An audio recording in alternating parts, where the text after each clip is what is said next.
Hi, I'm Amanda Shepard, and I am the COO at the Fort Wayne Museum of Art and a parishioner of St. John the Baptist, Fort Wayne. Good afternoon. I'm Charles Shepard, and I'm also a parishioner at St. John the Baptist on Fairfield in Fort Wayne, and I'm the executive director of the Fort Wayne Museum of Art.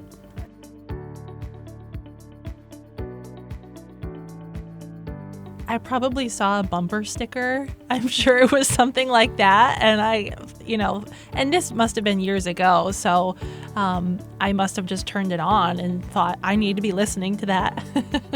I remember when we joined St. John's that Redeemer Radio came up in a number of conversations because some of the St. John's folks were volunteering out here or had worked out here. And I didn't know about Redeemer Radio, and so I'm thinking, what is this Redeemer Radio that they're talking about? Oh, it's a Catholic channel. That's really interesting to me. So I would start tuning in, but I was tuning in and then tuning to something else, and tuning in and then tuning to something else, and then I began to realize that,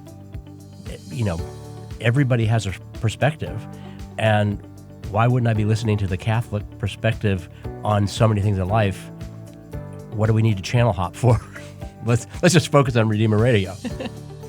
I came back to my faith in my mid-20s, and so for the period of time that I was not practicing, I feel like I missed out on a lot of learning and enrichment and understanding the Catholic viewpoint. So Redeemer Radio and its programming helps me. I feel like I'm catching up, and it just fills my brain and heart with so many wonderful things to keep me thinking throughout the day.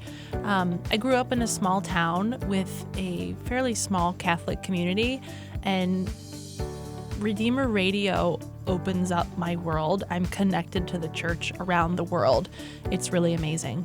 Well, first let me say that I'm a convert, late in life convert, and I saw Redeemer Radio, then and now as yet another way I could be forever continuously learning about the faith. The practical aspects, though, emerged in that I think we all wrestle with a variety of decisions in any given day, small ones, medium ones, and big ones. And if I open, my receptors to hearing a Catholic perspective on a variety of issues, it wouldn't be surprising that one of those issues might affect me this day in my issue and help me come to a conclusion about how to resolve that issue. And, I could say maybe you'd be lucky if that happened once in a while. It happens all the time. And it's not the only way you would hear the voice of God, so to speak, or the perspective of God, but it's certainly a very strong one. I would say that there's something for everybody.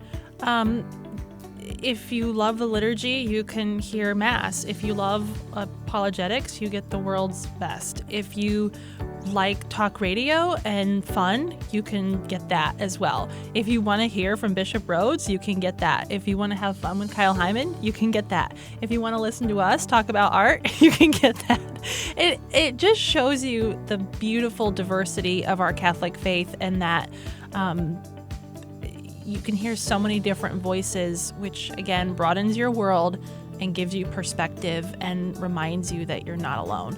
Well, it's hard to top that, but I'll try, because I think the interesting thing would be for many people who might ask why we're listening to Redeemer Radio, why are we listening to faith-based radio? They're coming from a perspective often of they're not living a faith-based life, and no judgment there except for the fact that maybe you want to be open to something other than a secular voice, a commercial voice, voices that sort of suggest they're neutral, but the more you listen, you realize they're not neutral. What would it hurt if you listened, to a faith-based perspective on any given topic?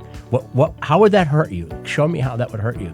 And I think some people would be still uncomfortable with taking that plunge, but I would love to just get people thinking about, well, how would it hurt me, really? I mean, it's just another perspective, and you might find it resonates with you more than you ever believed.